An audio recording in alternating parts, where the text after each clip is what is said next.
Thank you, Joe. Thank you for inviting me. I'm a social psychologist by training. I work now at a business school.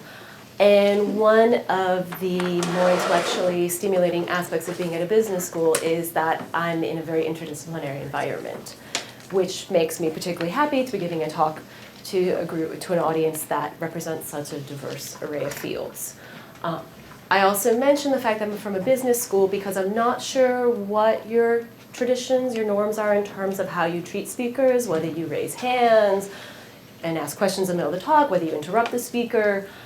I'm used to all of that because, again, I'm at a business school, I teach MBAs, I'm used to people just shouting out questions in the middle of my talk. So feel free, if you have a question, you think it's appropriate to ask it, ask it.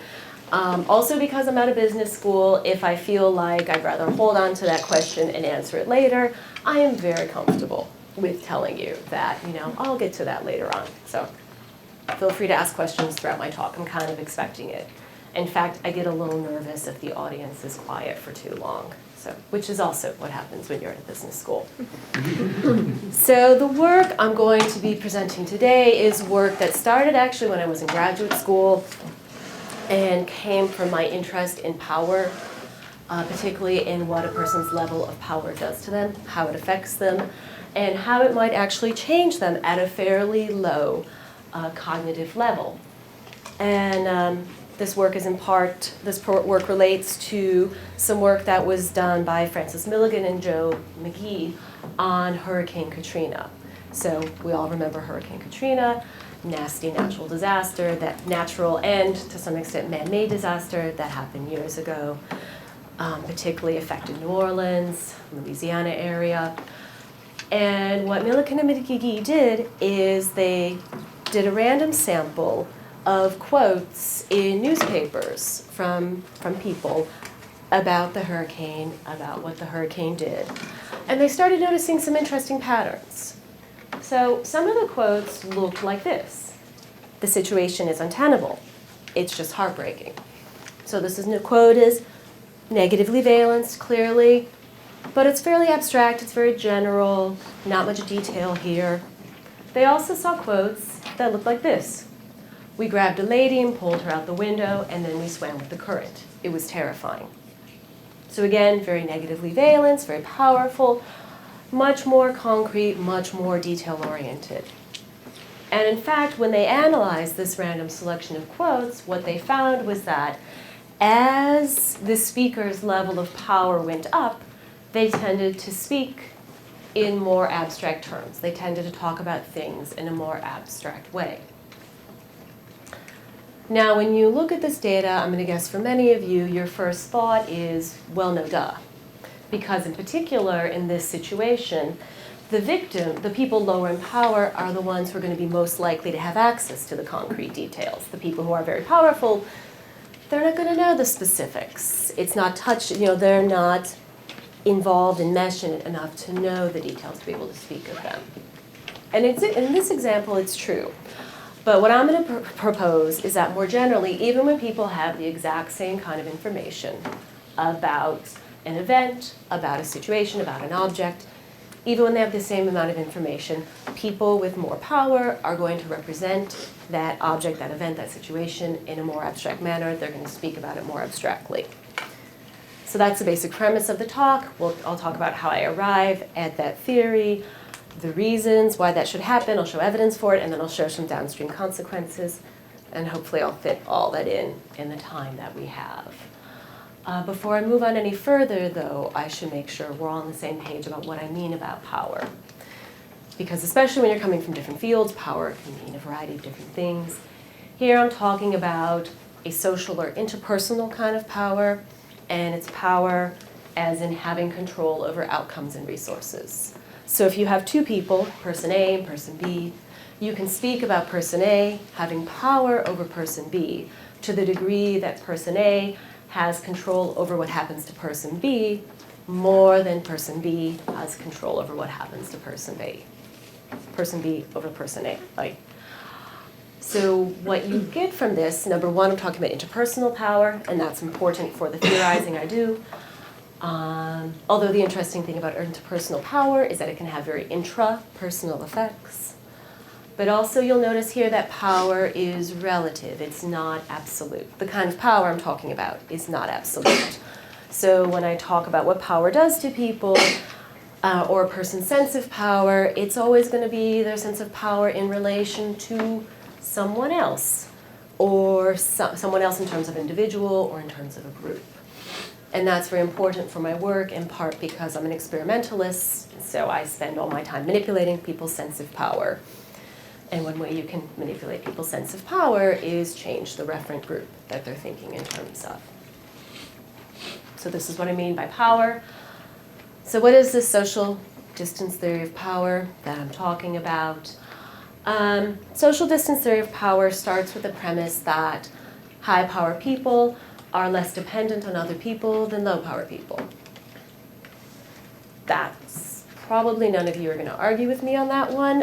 In fact, some people consider dependence to be a definition of power. So when somebody has more control over resources and outcomes, sure, they're less dependent on others. So, but there's an important interpersonal consequence of being less dependent on other people. And that is that since high power people are more independent, that means they tend to feel more socially distant from others than low power people.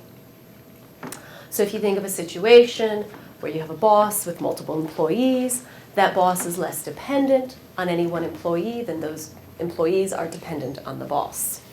And as a consequence, the boss is going to feel less socially distant, is going to feel more socially distant from the employees than the employees are going to feel from the boss. And what this means is, for example, the boss is less motivated to affiliate with employees than the employees are motivated to affiliate with the boss. And this has been shown experimentally in various studies. You also see that, in fact, when you have more power, you find that people aren't trying to affiliate with you as much as you expect them to, which exacerbates this feeling of social distance. And in fact, there's an interesting phenomenon with high power people, which is that when low power people try to affiliate with high power people tend to make cynical attributions for those affiliation attempts. So they assume, for example, oh, if a low power person is trying to affiliate with me, they're doing it because they're trying to curry favor, they're trying to ingratiate. They assume these affiliation attempts are not for noble reasons. So this comes together. High power people feel more socially distant from low power people than vice versa. So in short, asymmetries in power create asymmetries in social distance. That's the first premise of the social distance theory of power. And if you like the there's a graphical version of this. I like graphical versions of things, particularly because these ideas also are rooted in metaphor and perceptual effects. So if you think of hierarchies as being represented in terms of these kind of organizational charts, where there's more power the higher up you go. And as we all know, there's a strong association between power and height. So the person up on high, when they look down below, they feel more distant from those people below them than the people below them feel from looking above. So high power person feels more distant from the low power people than the low power people feel when they look up. What's really fun about this is rooted in actual perceptual effects. If you take two people, have one of them on the ground, have one of them go a few stories up in a building, the person who goes up a few stories and looks down, when they look down, that distance looks further, is experienced as further than it is when the person below looks up. So these effects are rooted not just in psychological experience of power relations, they're also rooted in metaphor and basic perception. Or at least I find that a really fun aspect of it. So more power, you feel more socially distant from others. What does that mean? How does that affect people? And in particular, what implications does it have for cognition, for information processing? Well, here I pull in the Construal level theory.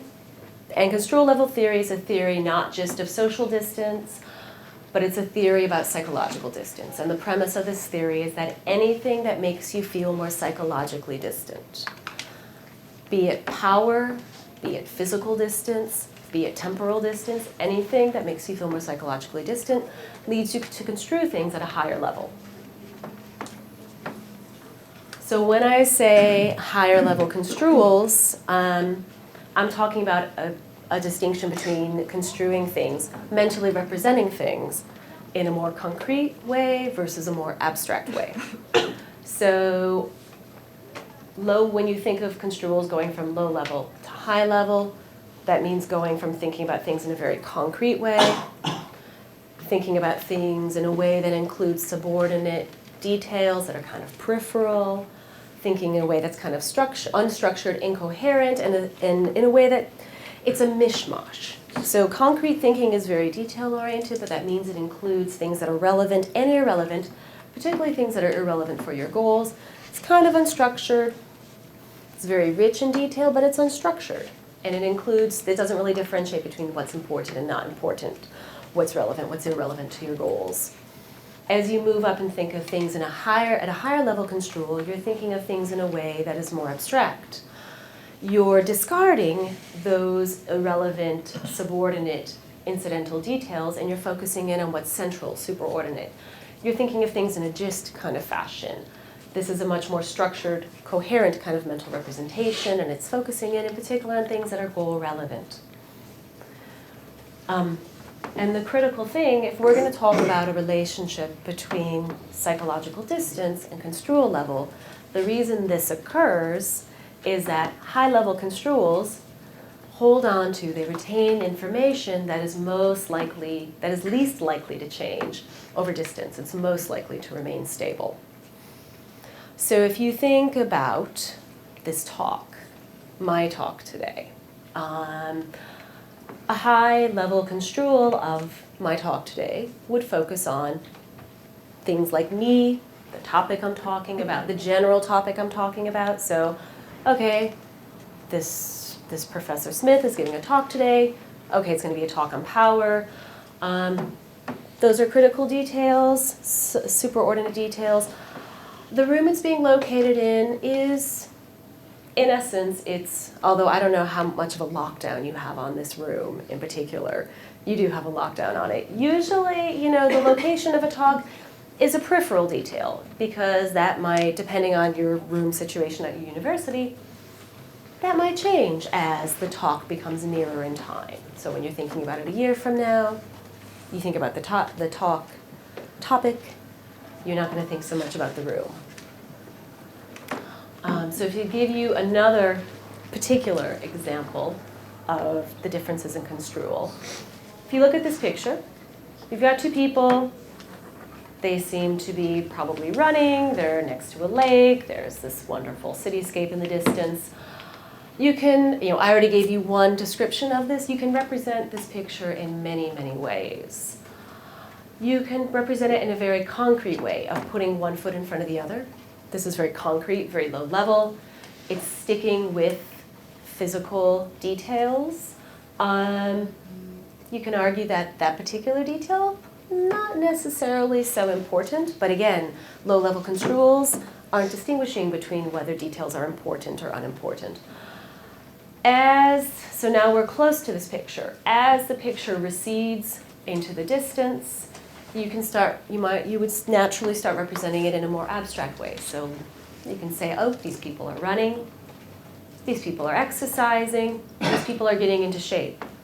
So you notice as you go from a low level to a high level representation, you're moving away from concrete physical specifics. You're losing a lot of detail, but you're honing in on a superordinate representation that's very goal-oriented to describe this picture. And this is this distinction between low levels and high level construals or concrete abstract representations. And I'm going to use low-level, high-level, concrete, abstract interchangeably for the purposes of the talk. And so the proposal here, again, is that when you have more power, it leads you to feel more socially distanced.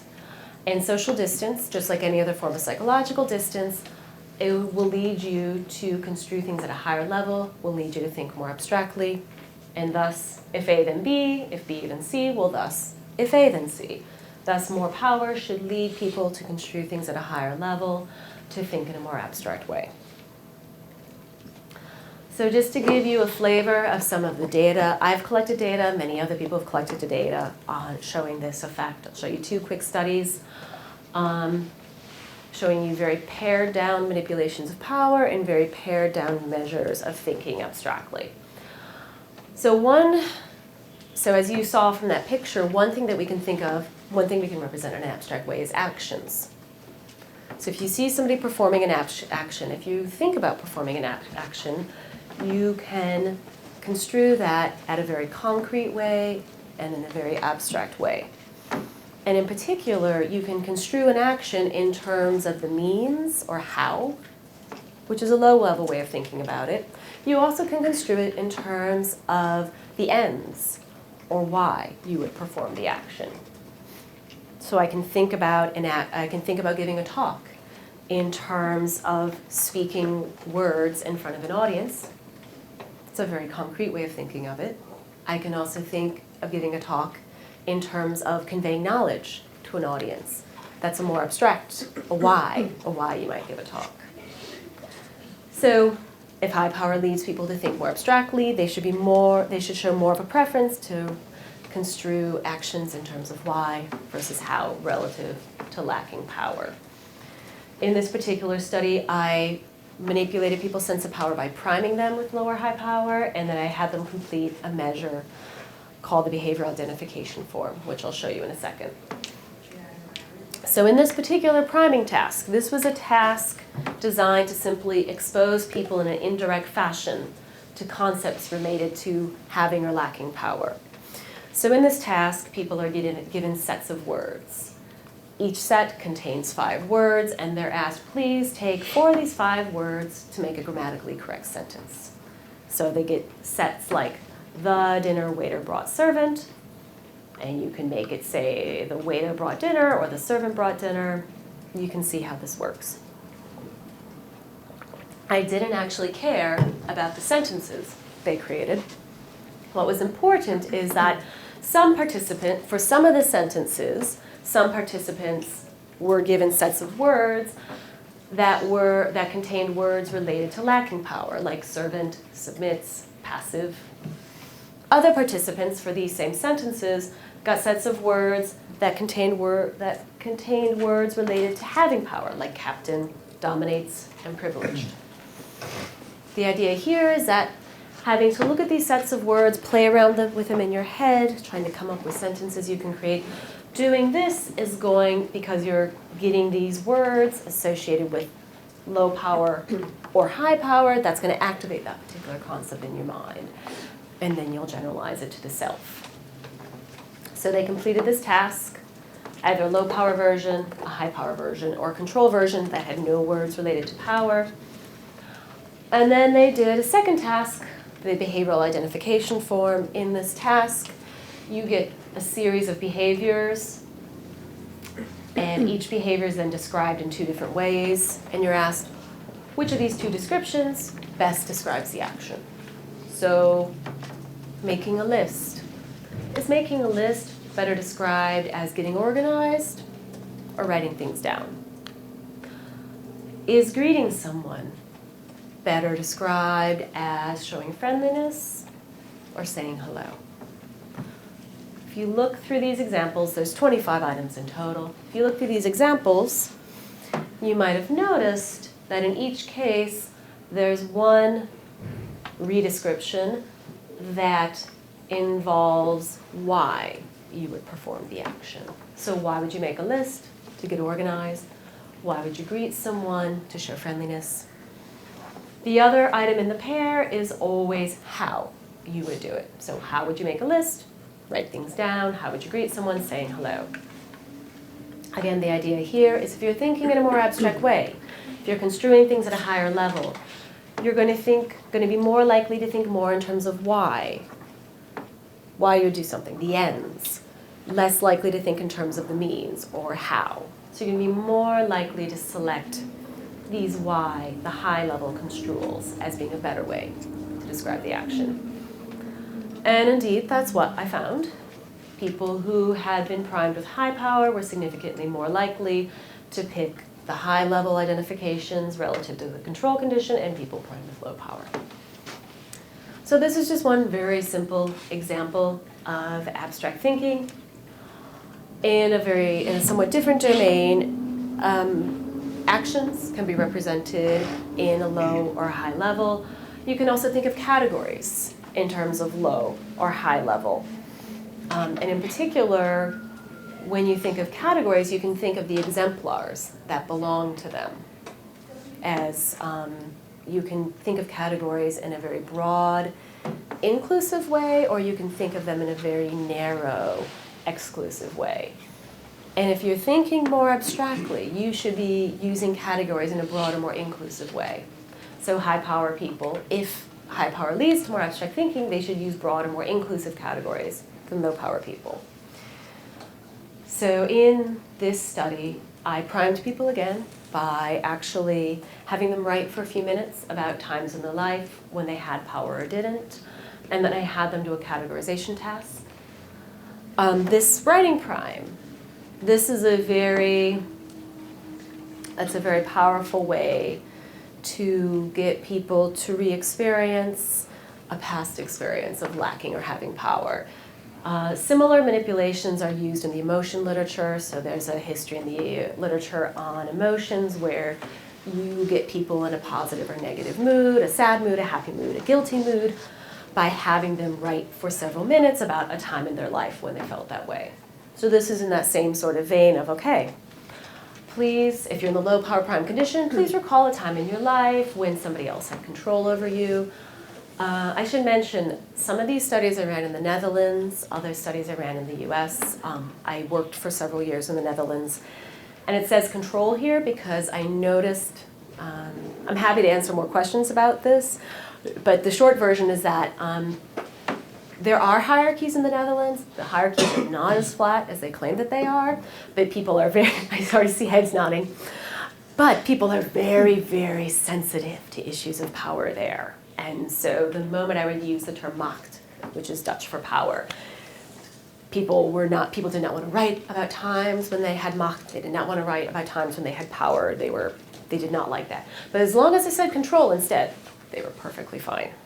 So that's why it says control here. So a third of my participants were asked to write about a time or incidents when somebody else had control over them.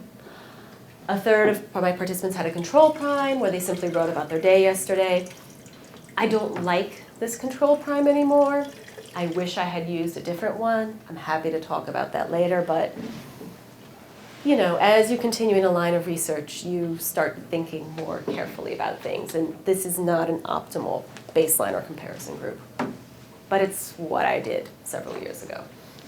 The high power participants, the remaining third, wrote about a time or incidents when they had control over somebody else, an individual or individuals. So they did this for several minutes.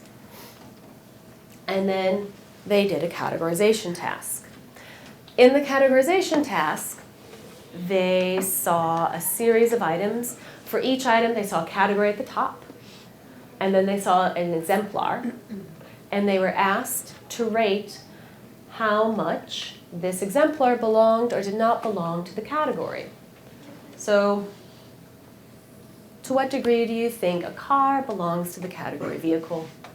And you go from 1 to 10, from definitely does not belong, all the way to definitely belongs.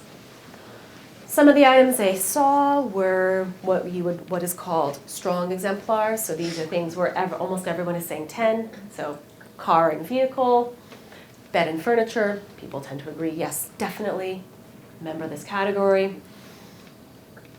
But then there are other items, such as feet. So to what degree are feet a member of the category vehicle? And here you see much more movement, people on the lower end of the scale.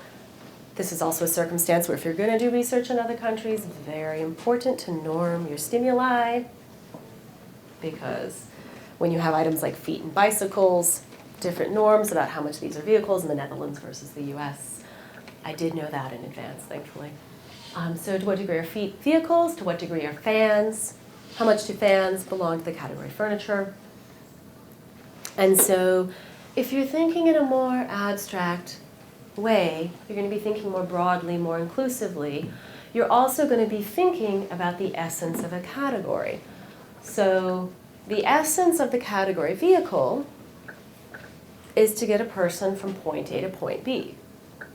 When you're thinking of that category in terms of its essence, it's, what is the gist of it.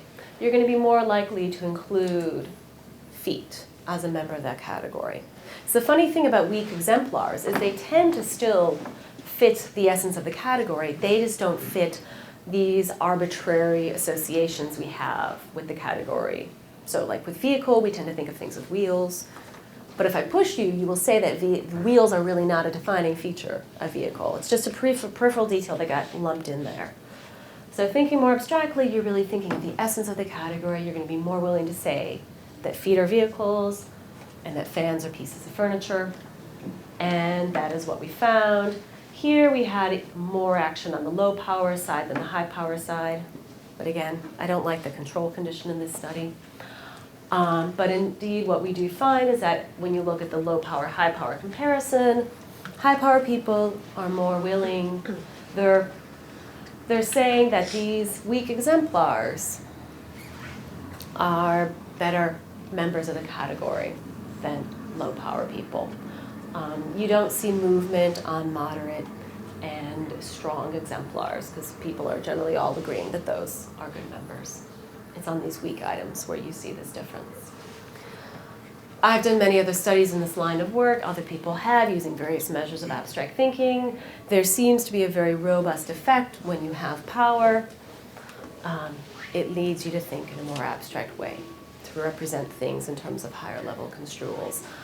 One of the interesting developments I discovered is that it's not just that power leads to abstract thinking. Abstract thinking also seems like it leads to power. So I've done some studies and found that when you think more abstractly, it also makes you feel more powerful. And even more recently, I've done some work showing that when you use more abstract language, it leads other people to perceive you as being more powerful. So the work on thinking and abstract thought, this is long published, so I'll just give you one study for a taste of this. I started, to be frank, I thought about flipping the relationship in does abstract thinking lead you to feel more powerful? I thought of that as simply why not? If A, then B, why not if B, then A? Hey, let's try it. Which sometimes you have these lines of studies where you say, hey, why not? But then I also did deeper thinking and deeper reading and realized that there are very good reasons you would think that thinking more abstractly might lead you to feel more powerful. And a big one is that abstract thought tends to be much more flexible. If you construe things in an abstract way, because you're moving away from the physical details, it gives you much more wiggle room to think about things in new ways, in more creative ways. It gives you much more flexibility in terms of action. It really lets you take control of the situation. Also, when you are thinking of things in a more abstract way, you're very explicitly putting a goal, putting a greater purpose onto what's going on. In some ways, it's an empowering kind of thought. And so I did a series of studies where I actually manipulated what people did, where I had people think in a task, either in a more concrete way or in a more abstract way, and then I measured how powerful they felt in various ways. This is the most straightforward study out of this line of work, where first I had people do one of two versions of a mindset task. In both versions of the task, they were told that they needed to think about the goal of improving or maintaining their physical health. So both versions of the task, that's what they did. But if they were in the concrete mindset, they were told, okay, we want you to think about this goal, and now we want you to think about how you would do this goal. So how might you improve and maintain your physical health? And then they gave an answer. So, okay, exercise regularly. And then we said, well, how would you do that? And they had to answer how they would do that. Join a gym. Okay, how would you join a gym? And you can see we kept drilling them down 4 times, lower and lower. And when you keep having to answer how, it drills, you're thinking in terms of the means, and it drills you down to a very concrete, specific representation of what you're going to do. So this is abstract thinking, this is concrete thinking at work. Going down to very specific details, in fact, also very physical details. So that's a concrete mindset version. Other participants given the same goal, but they were told, okay, we want you to think about why you would do that. So why might you improve and maintain your physical health? Well, you might do that to lose weight and get better muscle tone. Well, why would you do that? To look more attractive. Why would you do that? Why would you do that? Basically drilling them up, thinking in terms of why, which is a superordinate consideration. And again, this moves you into a more and more abstract way of thinking, removed further and further away from physical details, notwithstanding the whole looking more attractive part. And for those of you who have children, I've had many people comment to me that they like to refer to this as the 2-year-old task. So the why. Well, why? Well, why? So what's nice about these 2 tasks is that participants seem to find them equally difficult. They don't really find either of them that difficult, but they find them equally difficult. So they seem to be equated on many dimensions. It's just that one involves thinking a more concrete way, the other involves thinking a more abstract way. And Sorry, then, can you tell me, I don't see how improving or maintaining physical health is more abstract or less abstract than to have more fun in life. So are you saying that as you go up, you're getting more abstract? You tend to get more, usually when people are responding to this, they're getting even more and more abstract. It doesn't always happen. It's true, it doesn't always happen. And here abstract is in terms of a broader goal, a more general goal, a goal that's further removed from specific concrete means. But it is true that not everyone keeps getting more and more abstract as we keep asking why. Sometimes people do more lateral moves. What's most important for the task is that when you compare this task to this version, this is much more concrete than this. Do you follow? Yeah, but okay. So it isn't always, people don't always get more and more abstract. Although here I would say looking more attractive, it's the reason many people would say that this is potentially a more abstract goal than this one. Well, yeah, here it's not necessarily. Here you can think of abstraction in terms of the removal from a specific concrete means and how, that there are many routes you could potentially take. But it's not critical for me that people are getting even more abstract. What's critical is that they're just thinking abstractly in general in terms of why. Thinking about why you would do something, thinking about the ends is inherently more abstract than thinking about the means. So then after they did one of those 2 tasks, they answered a series of items, trait ratings about themselves. So to what degree, think about yourself. To what degree would you say you are submissive versus dominant? So they had a series of bipolar scales. 7 of them were related to power, so things like submissive dominant, passive active, timid firm, dependent independent. There are also 5 of them that were related to sociability or warmth, like unpleasant pleasant, unfriendly friendly. I included warmth essentially to make sure that to test if my effects were specific to power, or if I was having some sort of general effect about how people are perceiving themselves in multiple dimensions. My prediction is what I was doing was moving around simply people's perception of how powerful they were. And that's indeed what I found. So people's ratings on the power traits between the concrete and abstract condition, that was significantly different. People who did the why task rated themselves as more powerful than the how people. But there were no differences on ratings of themselves in terms of worth. And there are some issues with the how-why task because people are generating different content. I also replicated these results using a task, the Navon, or Navon, however you like to say it, the Navon letters task, where people saw hierarchical letters and they either had to focus in on the details, the focus on the elements that the letter was made up of, or they had to name the overall gestalt of the letter. And I used that in another study to manipulate concrete versus abstract thinking and found similar results. Yeah? I'm curious about what your effect sizes are like. They're not big. Yeah, I mean, so this is a replicable effect, but it's It is a replicable small. effect, but it's small. But I'm sort of, yeah, I tend to, the kind of work I do tends to be where I'm playing in the margins, where I'm sort of stripping down, minimally manipulating concrete abstract, and then seeing does that still have an effect. So you can see, this is, the interaction was significant, and I forget what my sample size, 70? Oh no, this was 112. So yeah, this is not, it's not a huge effect, but it is reliable. Though where the effect sizes tended to be bigger, was in this, and it actually makes more sense that this line of work had better effect sizes, was manipulating language. So having done all this work on manipulating a person's own abstract thinking, people also started asking me about, well, how does this affect the way other people perceive you? If you are seen as an abstract thinker by other people, does that lead other people to see you as being more powerful? Can you manipulate this in terms of if you want to obtain more power? Is this a way that you should manipulate people's impressions of you?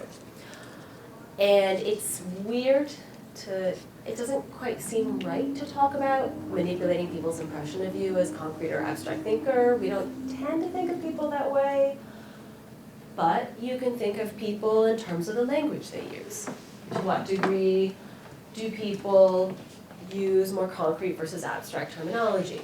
And in fact, this line of work, this is work that was a long time in coming. This work for me was initially inspired by the 2000 and 2004 presidential elections, where the Democratic Party was notorious for having these candidates, namely Al Gore and John Kerry, who would come out and give these speeches where they would go into wonderful detail about policies. And I have this wonderful video clip I sometimes show when I'm teaching MBAs where they have Al Gore coming up to George W. and he's like, well, what do you think about the blah, blah, blah Gruber Act? And the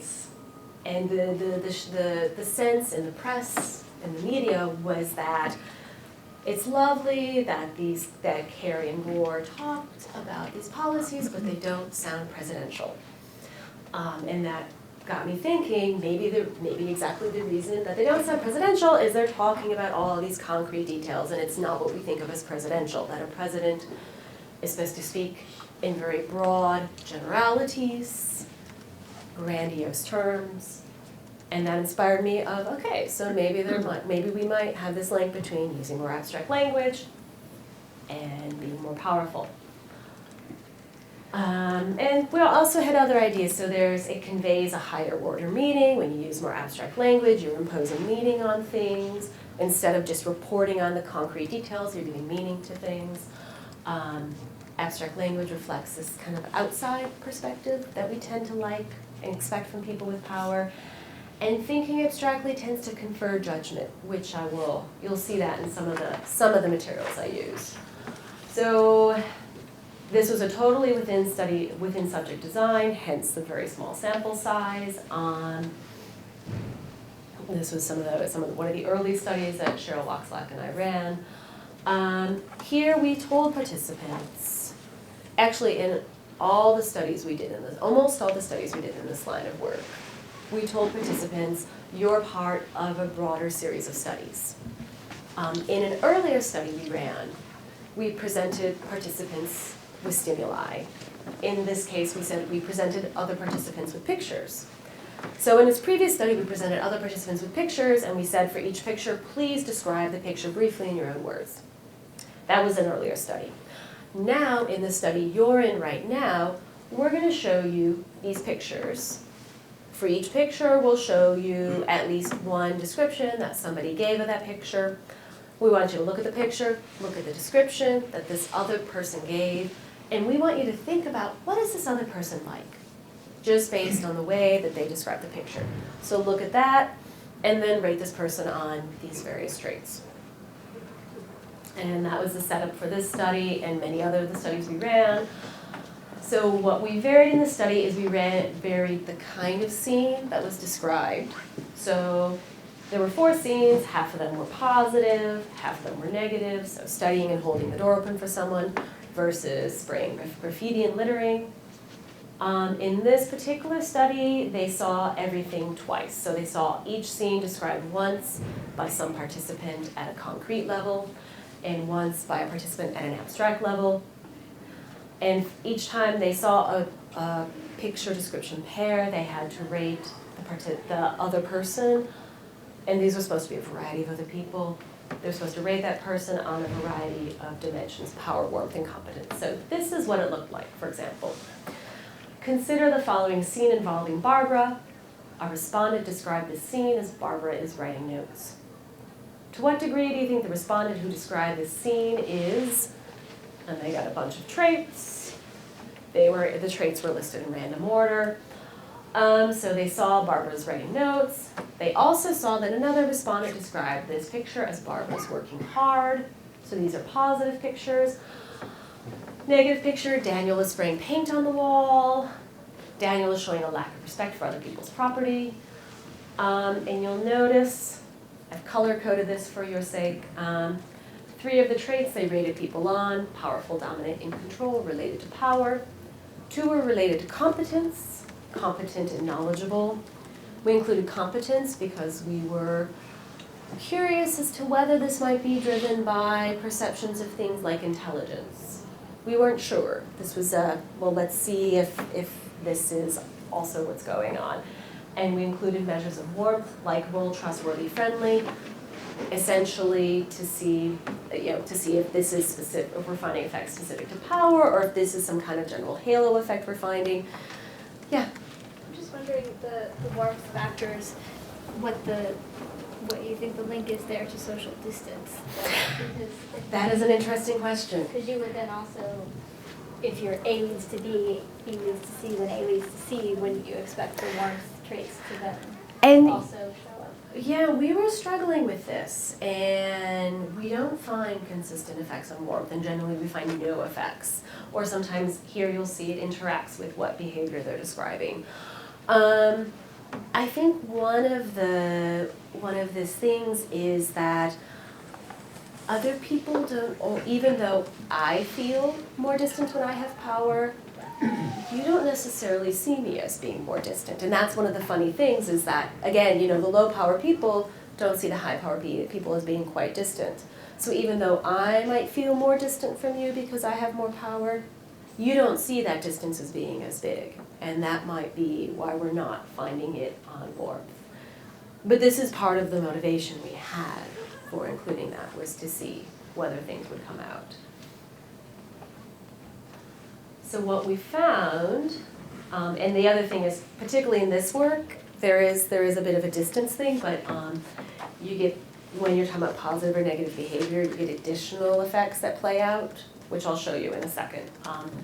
So what we found here is that regardless of whether the respondent was describing something positive or negative, a respondent who just gave a more abstract description was seen as more powerful than a respondent who gave a more concrete description. So that was very consistent. There's a very different pattern when you look at ratings of warmth or competence. And what you see with warmth is you get this interesting interaction when you're describing other human beings. If you're describing other human beings' behavior and you describe it in a more abstract fashion, you tend to be implying, you tend to be passing judgment on them.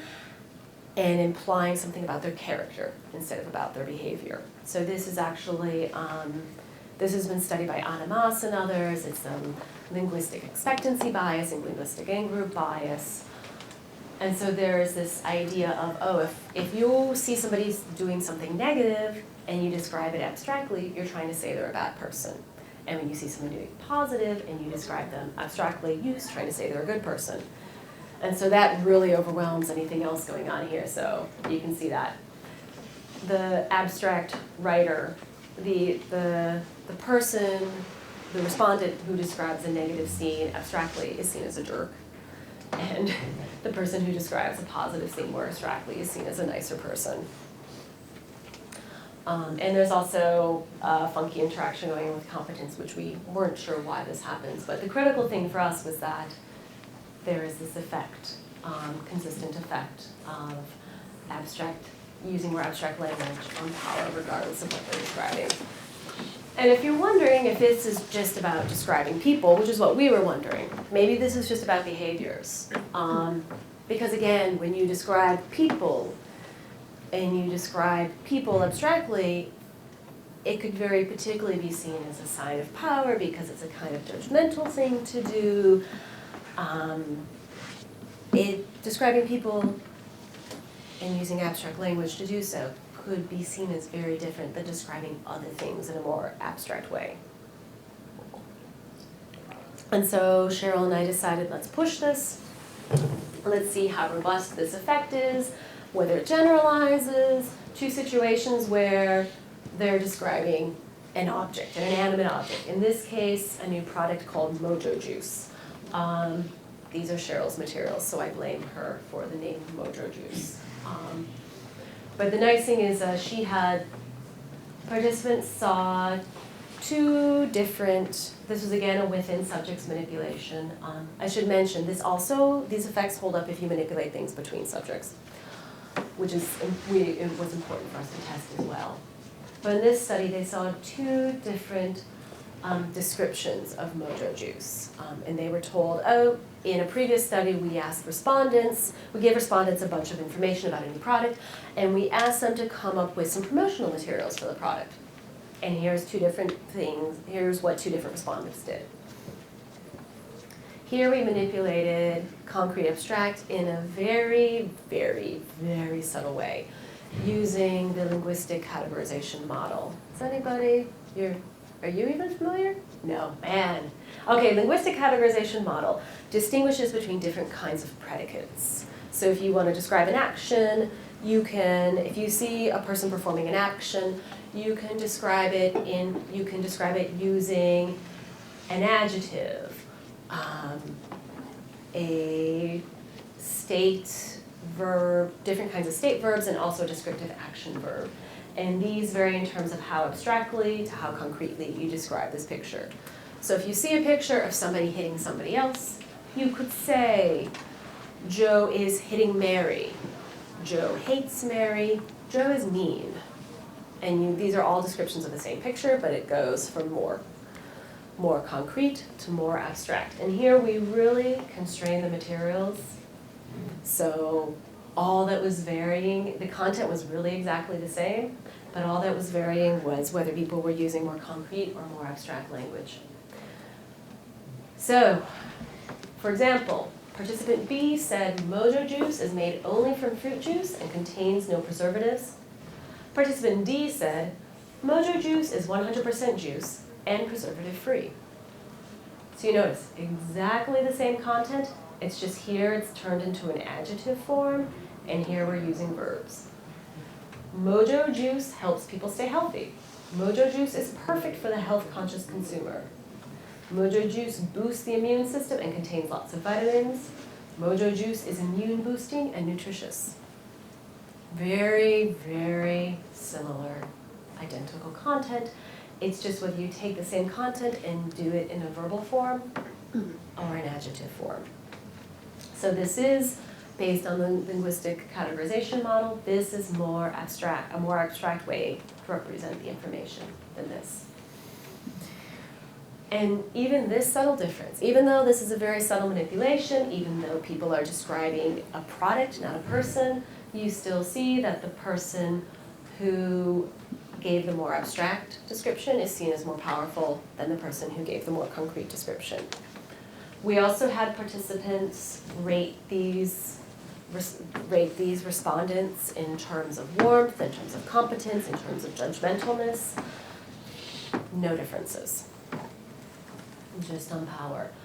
We also asked participants, think of these two respondents. They're going to be taking part in a future study where there's going to be a group interaction.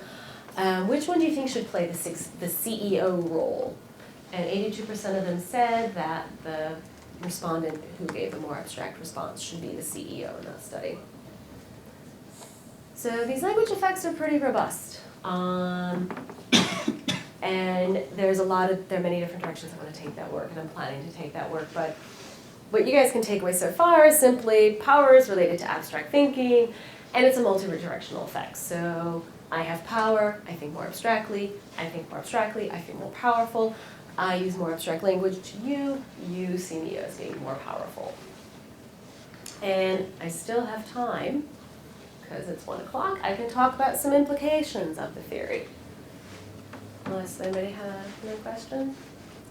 I just have a minor question about Mhm. the competence evaluation in the language study. Mhm. So, competence and intelligence aren't the same thing. That's true. And it seems to me, my intuition looking at the different framings is Mhm. that one is more cognitively accessible, as it's easier to produce. The simpler version is easier to produce. So my guess is that if you asked your participants, how educated or how intelligent, Okay. this is not the same as competent. That's true. So somebody can be very, very competent, but Yeah. not particularly intelligent. The competence was made of both competent and knowledgeable.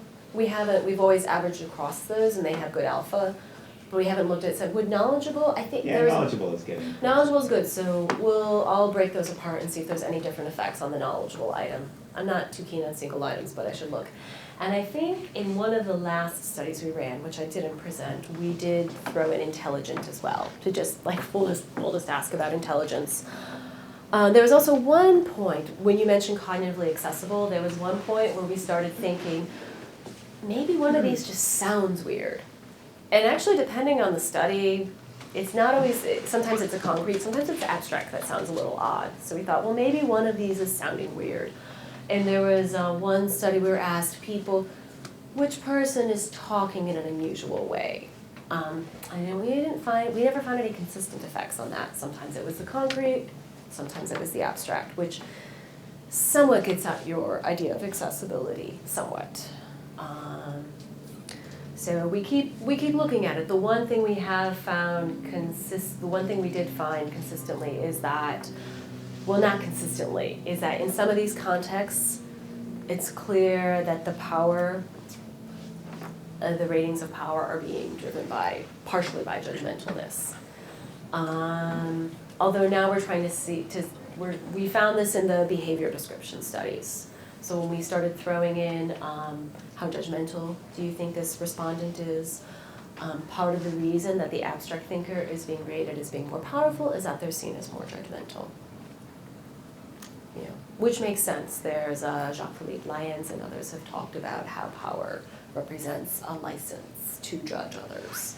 And so if you're already showing that you're judging others, people would assume that you're more powerful.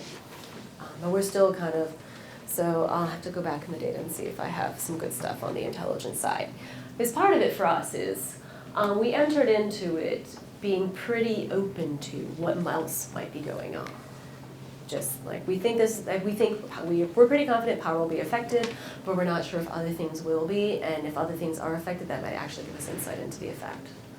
So I'll look into that.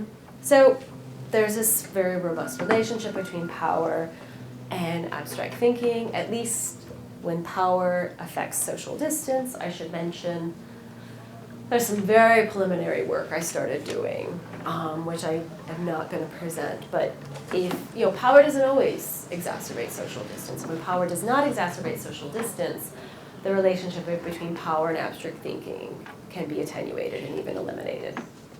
Which is, that's important, that's a fundamental premise of our theory.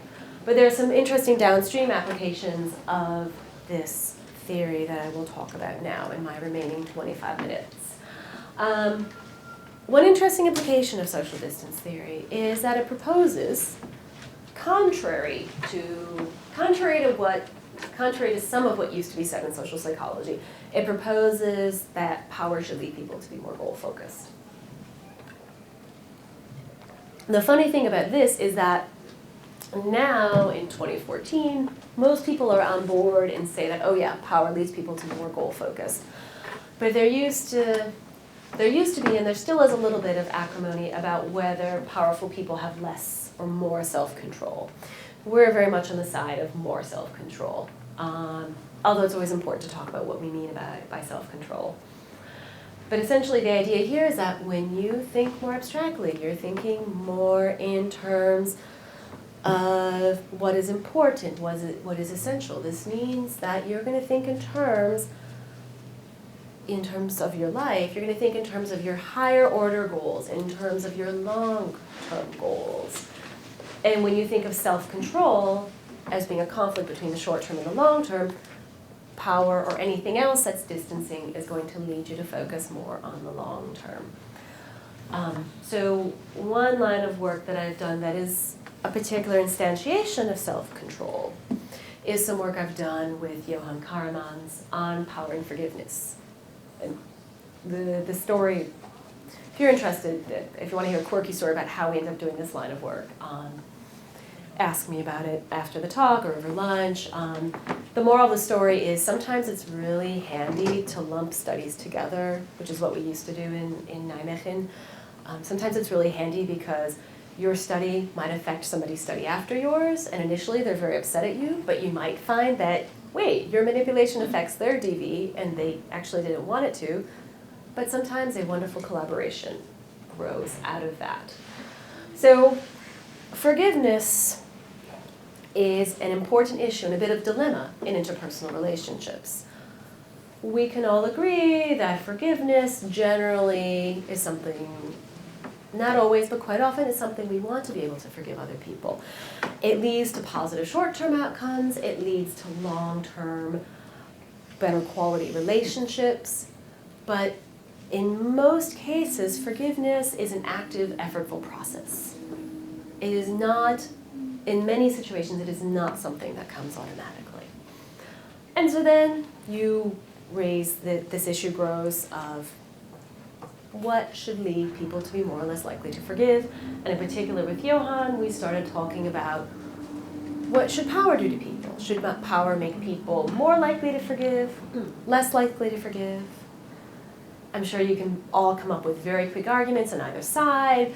There's kind of the benevolent overlord idea of, well, powerful people actually have the capacity to forgive, so of course powerful people should forgive.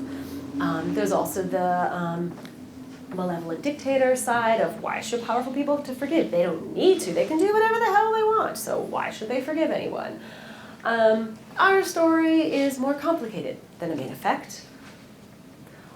What we came up with was that power should really only lead to forgiveness when forgiveness is in line with a powerful person's long-term goals.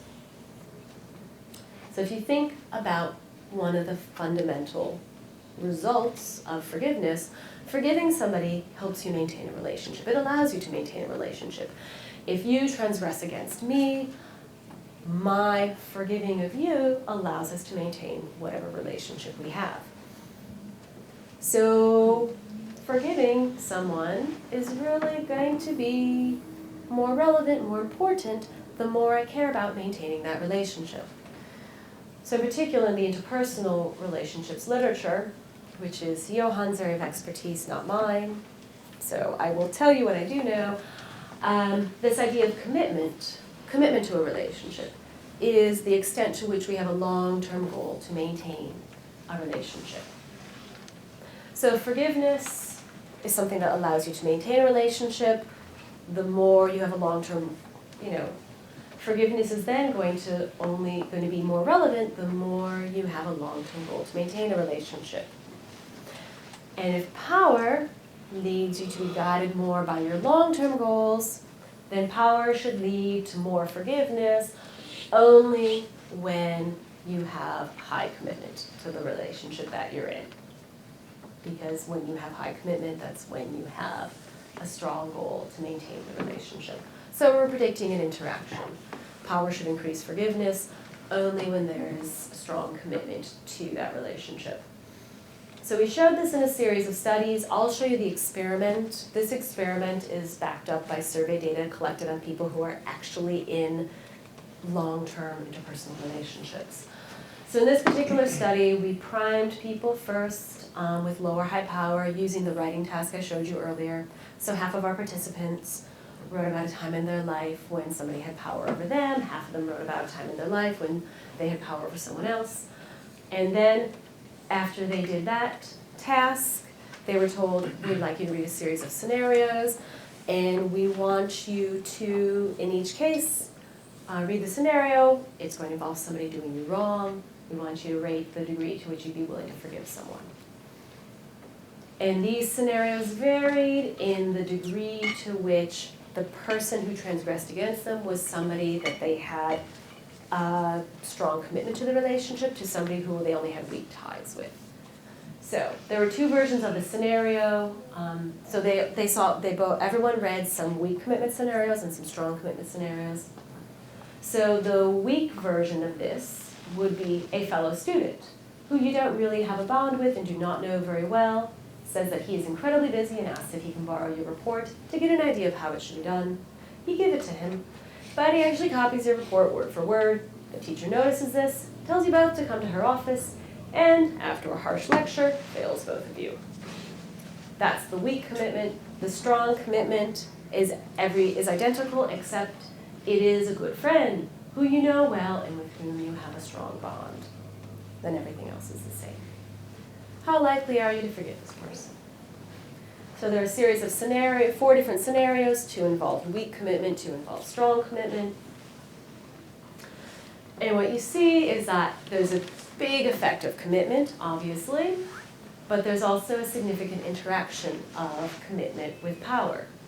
So when it's a weak commitment situation, nobody's very interested in forgiving this person, and there's no effective power.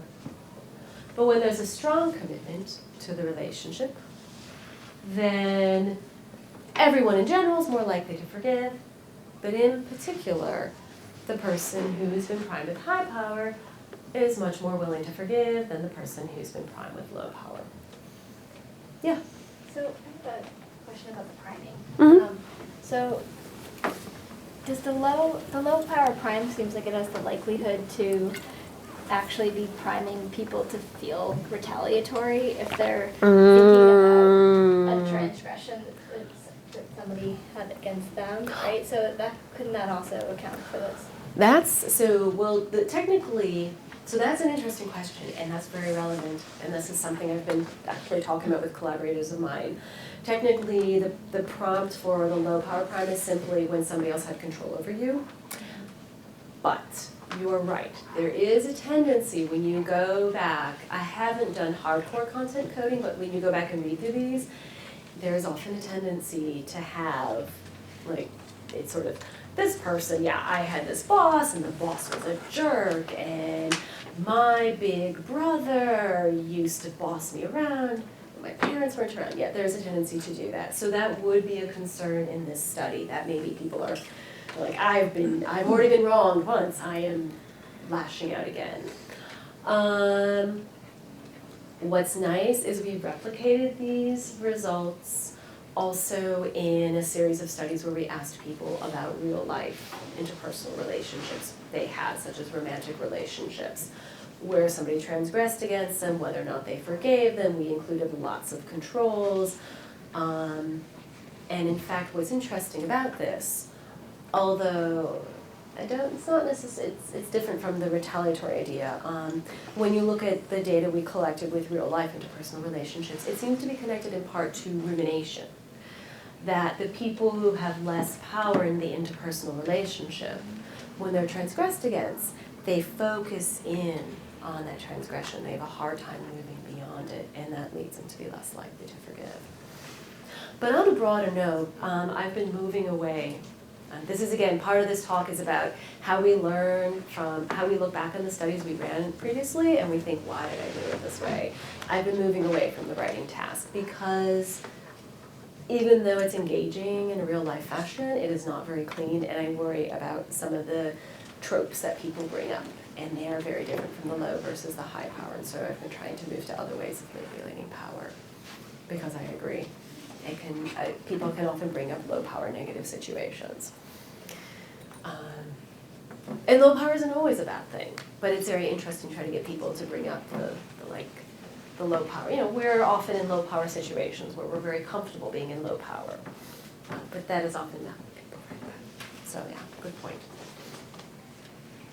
But yeah, across various other studies we found consistently that when there's high commitment, more power leads to more forgiveness, which is, again, this idea of high power leads to more forgiveness. I just said low power, oh yeah.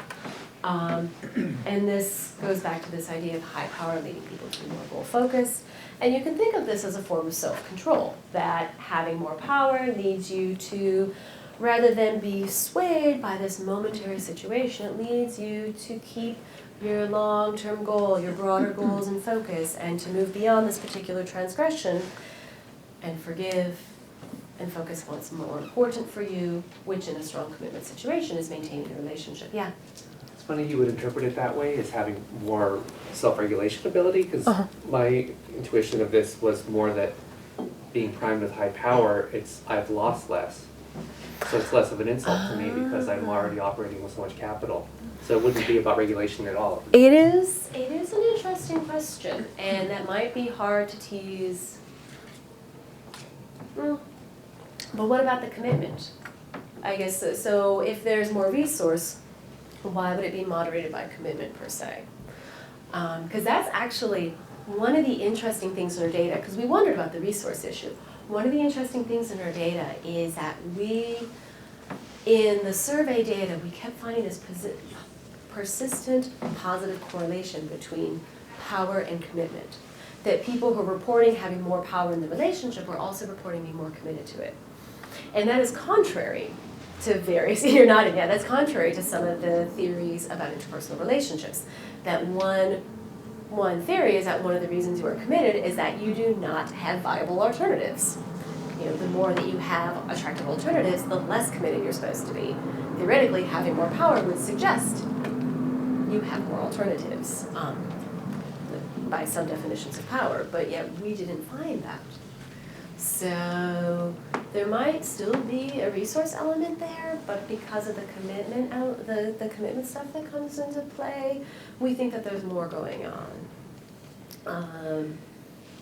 So yeah, although I have some friend doing some follow-up stuff on regret, which I have to find her data. But yeah, there needs to be more data to really lock down all the mechanisms. Were there out there? Right? All right. Yeah, 10 minutes, perfect. So, last kind of line of work I want to talk about. Do people usually end early, or do they run up to time? What's the standard here? People usually end early. All right. So all I was going to talk about is that power changes the degree to which you weight feasibility versus desirability. And in essence, desirability is how attractive are the outcomes of a particular choice. Feasibility is how likely are you to obtain those outcomes. And the idea is that when you have power, it should lead you to focus more on the desirability, less on the feasibility when you're choosing a course of action. And I've tested this idea in various studies. One place where this is very fun to look at is gambles. So when you're gambling, if you hold expected value constant, you can think of gambles in terms of desirability and feasibility as in payoffs versus probability. So you can take the exact same expected value, but you can get the same expected value from having a high payoff but a low probability, or high probability, low payoff. And the idea here is that if power leads you to weight more desirability, less the feasibility, you're going to be more interested in going for the high high payoff, low probability than vice versa. And that is, and did a series, show people a series of gambles, and that's what I find, is that people who've been primed with high power are significantly more likely to go after the high pay, low probability payoff when that's pitted against low pay, high probability payoff. And this also, I mean, this has implications for various other domains, including things like overcommitment, optimism, prioritization of goals. So, summary of my talk, you don't need that. Two things I want to leave you with though. One is that some of you might be thinking, why another power theory? I thought about this as well before I did a theory paper. We really need this. There are plenty of other people who've thrown power theories out there. And I hate to follow the toothbrush model. So people say that, you know, in academia, well, we say with psychologists, but really it's in academia. In academia, theories are like toothbrushes. Nobody wants to use somebody else's theory. So nobody wants to use somebody else's toothbrush. So, you know, Joe Magee and I, before we did this theory paper, there's kind of this, okay, are we just, you know, picking up a new toothbrush because you have to have a new toothbrush? Is there something good here? We like our theory, and we're biased, but we like our theory for various reasons. One of them is that we generate a lot of hypotheses that other people do, but we have some very unique ones, such as this idea of more power leading to better self-control. It also has gotten us thinking, and the direction in which I've been going is thinking much more in terms of mediation and moderation. So in social psychology, there's been a lot of main effect power research that's been coming out. Power does X, power does Y, power does Z. You know, it's like, it's the, he used to joke that this joke doesn't even make sense anymore. It's like the Chinese, back when Chinese restaurants had column A and column B, it's like the Chinese restaurant methods. Even my jokes are all now, it's a bad sign. But, you know, the power research for a while was really proceeding as, well, here's a dependent measure. How does power affect it? Here's another dependent measure. How does power affect it? And that's good. When you're still learning about a construct, it's very useful to just generate a lot of data. But we're at the point now where it's important to think about why these things happen, and one of the things we like about our theory is it gets you thinking in terms of mediation and moderation. So if this is really about social distance, power will not always affect abstract thinking. So for example, in a paper of Joe's, where he also did the analysis that he did with Hurricane Katrina, he also did with quotes about 9/11. And what he found was that if he coded people in terms of their expertise, their expert power, as French and Raven would say, there was no relationship between power and thinking abstractly. But if he coded it in terms of position power, there was. From a social distance perspective, this makes sense. Position power, power that's inherent in your hierarchical role, that is distancing. Being an expert, sometimes at least a social distance, sometimes not. There's not such a clear-cut relation. So that's for example, is showing social distance is what's driving this. I've been doing some more research more recently looking at culture. The idea that power involves independence, that it distances people, is a fairly, I don't want to say Western, but it is one cultural standpoint on power. And there are other cultures that think of power much more in terms of interdependence. And so I've been looking at things like horizontal and vertical individualism, collectivism, and finding that those cultural distinctions moderate this relationship between power and abstract thinking, which it should if it's based on social distance. So this is all why I'm excited about my theory, and I've left you 7 minutes for questions. Thank you. Yeah, Jeff. So I should preface this by saying that as an anthropologist, I'm perfectly happy to go without brushing my teeth or to use somebody else's toothbrush or a twig. This goes back to the academic stuff we talked about Yeah, earlier. this isn't, I don't like your theory, I like my theory. No. Rather, it's that, so a lot of people here in this audience try and look at phenomena at a different level of explanation, that is, what is the ultimate function being performed here. And you've presented your starting points for your theory in what we would term proximate terms, that is A leads to B leads to C. It strikes me that, so although you made reference to metaphor and language, for example, that there's no reason that language needs to be part of this. It obviously is, so we describe power in metaphorical terms in language, but it doesn't have to be. Yeah. So lots of social animals, including social primates, have Lots of power hierarchy in in them. language. And so one can ask,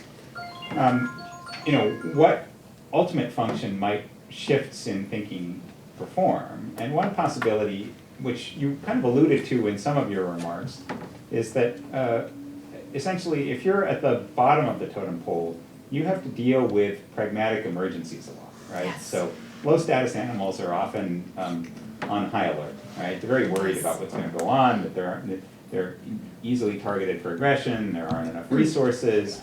High status animals, although it's not exclusively the case, we actually have an expert in the room who can flesh out some of the details for us. They can afford to relax in ways often that low status animals can't. And they can focus on less exigent circumstances, right? They can have a longer range set of goals in some ways, providing a certain level of political stability. If the political system's unstable, you can't do that. And so, it strikes me that the general pattern is consistent with one in which the more that I can relax about my immediate needs, right? And power is one of the principal determinants of that. The more that I can focus on longer term planning, I can strategize beyond solving the current emergency. And that this is a manifestation of that. And I would say just very briefly, addressing what you called expertise distinction. So we would frame that in terms of the difference between prestige and dominance, where dominance is power achieved through coercive capability, and prestige is power achieved through others' voluntary deference. And that prestigious individuals can't maximize social distance. They lose prestige as soon as they do so, right? They need to kiss the babies and shake the hands and sign the autographs, right? So it's likely that against that backdrop of there's this, how much can I afford to focus on the bigger picture? And so I was happy to see your gambling task in there. I would think a future discounting task would be kind of the next step in the process, right? To see. Other people have already published with that. Okay. Well, So, yeah, there's less future you wouldn't want to use discounting. their toothbrush. Well, they've already shown the main effect, but if I want, so I don't need to repeat the other studies that people have already published, although I could use them as a stepping stone for other things. But you do find the effects you would expect on temporal discounting, where there's less temporal discounting with high power. Okay, good. So, nice, that makes sense. Against that backdrop, I would say it's important to start maybe thinking a little more precisely about what you mean by power. So that whereas the general kind of pan-mammalian dominance-based power has one kind of effect, the uniquely human prestige is actually going to reverse a whole bunch of that. That prestigious individuals can't act too much like they're dominant, or they lose their prestige right away. That's true. So I've been trying, it's been very interesting, I've been trying to look at prestige and status. Oftentimes in social psych, these terms get used a little interchangeably, that status is viewed as prestige. Or at least one instantiation of status is about prestige. It's just about how you are viewed through the eyes of other, how much people hold you in esteem, what your reputation is, so on and so forth. And I've been trying to tease apart status from power to see if there are similar effects for people who are high in status, defined in terms of prestige and esteem. And interestingly enough, it's at least in terms of the abstract thinking side, they're showing those same effects. which I wasn't sure I would find, and I didn't necessarily think I would find, but I'm still finding them. Although I will say one thing is that with human animals, it can be very tricky to try to tease apart the status from the power, because these tend to, even though we can come up with examples where these things are dissociated, they often tend to go hand in hand, and so really trying to nail things down. What I really need to start doing studies is where I force people to have one and not the other, or where they're at odds, I think. Because when I try to say, think about state, like this is status, there's nothing to do with power, it's just, people really want to pull power in. There's certain, people, and the other people have done research on just showing that when it comes to human beings, we have these certain assumptions that part of it is just world, system justification, that, okay, you're in prestige, you're in this particular role because you are competent, because you are somebody who has a lot of control, da-da-da-da-da. So I'm not yet convinced that I'm finding the effects on that because it's separate from power. But yeah, that would be. To follow on Yeah. with Dan's, it's the part of your theory that confused me the most was the social distance. Because Okay. if you're looking, most of your power examples in the corporate structure, people are getting their power from someplace else. Mhm. And they come in and they have power over those below them. But in early hunter-gatherers and Mhm. Other mammalian groups, you get your power through your Mhm. interpersonal relationships. That's true. So it's hard for me to understand how you can be distant. Well, I guess it's sort Why of. is that a crucial element between power and abstraction? Well, I think one important thing, which I may not have emphasized enough, is that it's not absolute distance, it's a relative difference in distance. So I'm not trying, and this is actually the mistake that some powerful people make, is that they are not independent. They are more dependent, but they are not truly independent. And that's, even the most powerful dictator learns very quickly that they can be overthrown in a moment once enough people get together. That's it, you're done. And so there's an interdependent relationship. There is a relationship. But yet within that relationship there is this difference of, I do not need you quite as much as you need me. And that's where the distance Is that comes from. crucial? Is it crucial to for my explain stuff? the link between power and abstraction? Well, see, and that's the interesting thing is, and that's why I'm going in this direction of mediator and moderators, is that I find, and the most entertaining thing is my own former dissertation advisor he's like, I don't know if you need social distance. And it's entertaining because that's what connects me to his theory. So Yakov Trope is a wonderful man. He does not impose his toothbrush on everyone. But that's why I want to go into this mediator moderator direction, because maybe it's not. To me it makes sense, but there are other routes where you can get to this. You can get to it from a metaphorical route, purely of height, and when you're higher, you're able to see the forest and you can't see the trees very well. You can get to it from a very functional point of view, where people think about the roles that having power and lacking power involve, where typically, although that becomes a chicken and an egg issue, but you can talk about when you have more power, you tend to have a broader array of knowledge. You tend to be one of the few people who can take a bigger picture perspective because you're the one who is in charge of everything, who handles everything. And thus that leads you to be able to take a more abstract perspective, and in some ways you have to take a more abstract perspective because sometimes you're just under information overload, and at other times you don't have enough of the concrete details, and then there's just overgeneralization from there. So it might not be. And I know that this is not the first time I've had this conversation, and so that's why I've been going in this direction of let's try to manipulate social distance. And if I have to change my toothbrush or take somebody else's, I'm open to that. Yeah. So I guess And then after that I'm gonna have to stop. See, teaching MBA, teaching MBAs, I usually am really aware of I have to handle both sides of the room.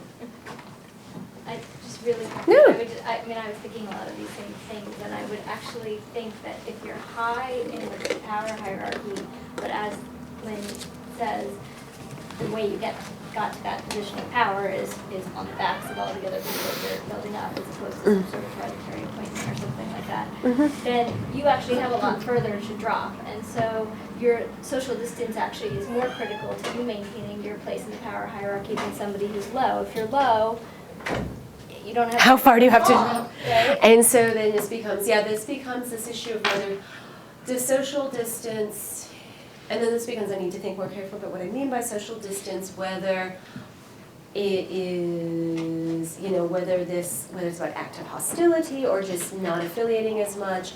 Does this happen in such a way where it leads to negative consequences, how this fits with other people's expectations. So if people have certain expectations of powerful people, then maybe it's okay that I'm not trying to hobnob and chit chat with everyone. Oh no, I got my question left. Oh well.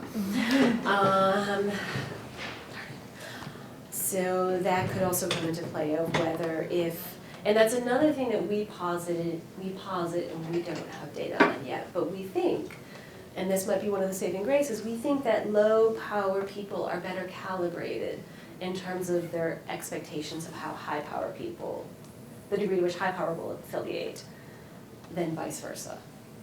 Which might also be, so the idea there is that low power people have a much more realistic expectation of how much high power people are going to try to affiliate with them. And that's why they don't feel as distant, even if their boss is not so affiliative, that's what they expect. And so it doesn't feel so bad. And whereas we think, and again, we need to get data on this, we think that high power people have unrealistic expectations of how much people are going to affiliate with them. And that's where things also go wrong, and that's why they feel distant, because they're expecting people to reach out to them much more than they really do. And even when people do reach out, like I mentioned before, they make cynical observations about it. But yeah, it's clear that the social distance part is one of the elements that we haven't tackled as much yet, and that something that has a rich array of hypotheses and we really need to start digging into.